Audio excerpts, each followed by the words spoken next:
Now, one thing that I've seen in my life is that covert narcissists, females that I've known, will often have some form of mental health diagnosis, but it won't be narcissistic personality disorder. Now, what you have to be careful for is that there are women out here who will use this mental health diagnosis as a way to avoid all accountability. So, forcing you to be sensitive towards autism or OCD or some other mental health condition that they will use to manipulate, gaslight, and darvo you based on your supposed need to be sensitive towards the behaviors and emotional reactions that they would attribute to some form of mental health condition. And covert narcissists are really good at playing the victim. So be careful out there, because having a mental health condition is not licensed to be abusive. And it is not your responsibility to be responsible for other people's lack of emotional regulation.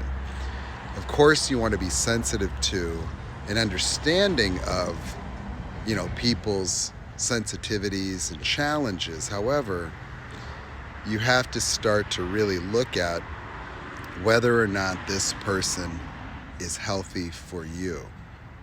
It's not necessary for us to go around diagnosing people, but many people use mental health conditions as a license to be manipulative, beguiling, abusive, and avoid responsibility and accountability. And many people with covert narcissism are going to be diagnosed with any other mental health condition other than NPD. In fact, I don't know one single diagnosed narcissist. And everyone that has a diagnosis that I would suspect or assert is most certainly a narcissist has some other diagnosis. ADHD, bipolar disorder, anxiety disorders, other things.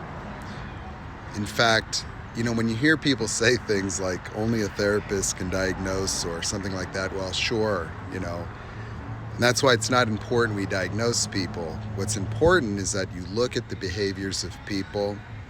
You stop looking at them to see the good in them.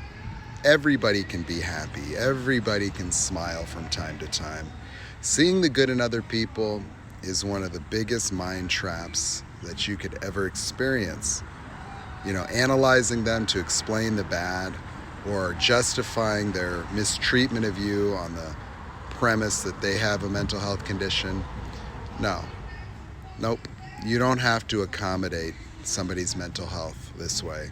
You don't have to tolerate abusive behaviors. You don't have to deal with somebody that abuses you on one hand and then later wants sympathy because they're living at the effect of a mental health condition. That's not how it works.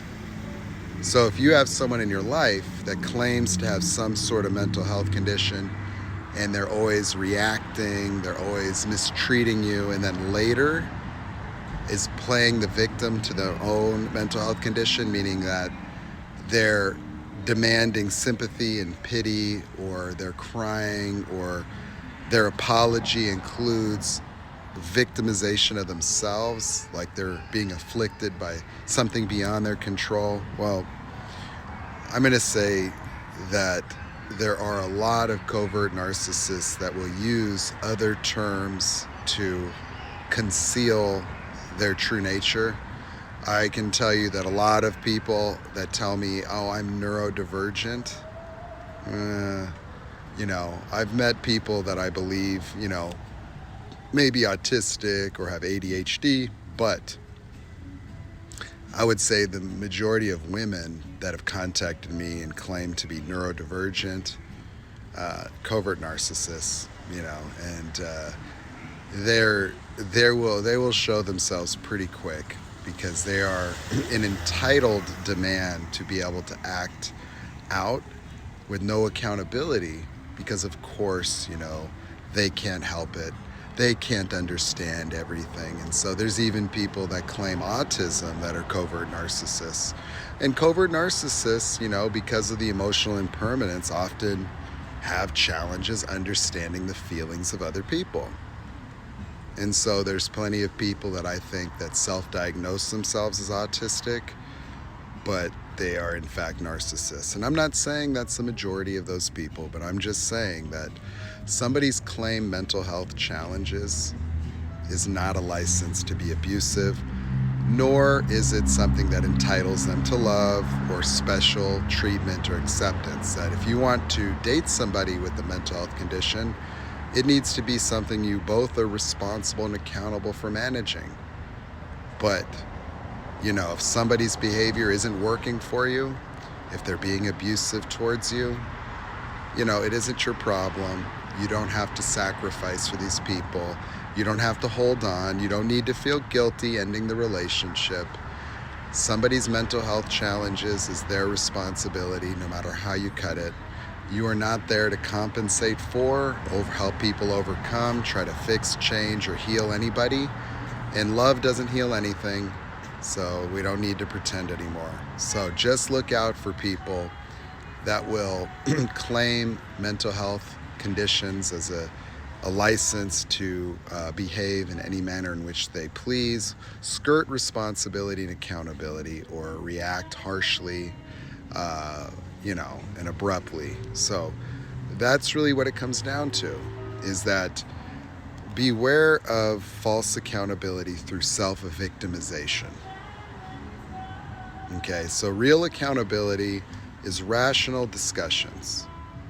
Often people get suckered by somebody that becomes very upset at themselves, somebody that's a victim to their own affliction, and it's very easy to confuse that with responsibility and accountability. Because somebody's showing that they feel terrible about themselves, well, that's not accountable and responsible. Because, see, accountable and responsible is somebody who resumes or presumes power over their own behavior. It's not important that people feel terrible for having done something bad, but that they are empowered and responsible and insightful and take active measures to attempt to modify their behavior and stop behaving in a way that doesn't work.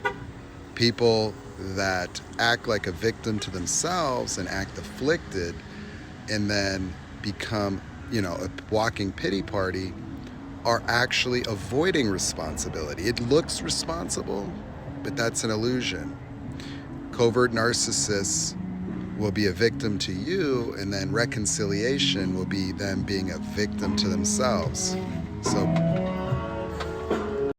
So being a victim to self is often the manner in which many covert narcissists, re-hoover people, looking sorry, looking really upset, being really afflicted in a way that makes you think that there's actual remorse there. No, it's still just another level of victimhood. The victimhood would be first a victim to you, a victim to circumstance. Victimhood to self is like an admission of one's brokenness. You see, if somebody's acknowledging their brokenness in a pity party, they're reversing it to try to get the attention, the love, the support, and at the same time looking as if they care or are remorseful. But being a victim to oneself is not powerful. When you go for that victim of oneself nonsense, you're letting them off the hook. You're acknowledging that this person has no self-control, that this person is too afflicted to change their behaviors. And being sorry and pitiful does not make any difference. It's completely irresponsible. So look out for that people that, turn into a pity party and feel bad that I can never have love because I can't help it, this and my past and my trauma. No, that's not the way it works. Responsibility is causing the matter. Responsibility is somebody consciously resuming control and power and dominion over themselves. And if somebody doesn't have the ability to do that, somebody doesn't have the ability to have a relationship at all. And many of these people should never have a relationship, period, end of story. Covert narcissists are not people you should mess with if you're healthy. they can find other narcissists.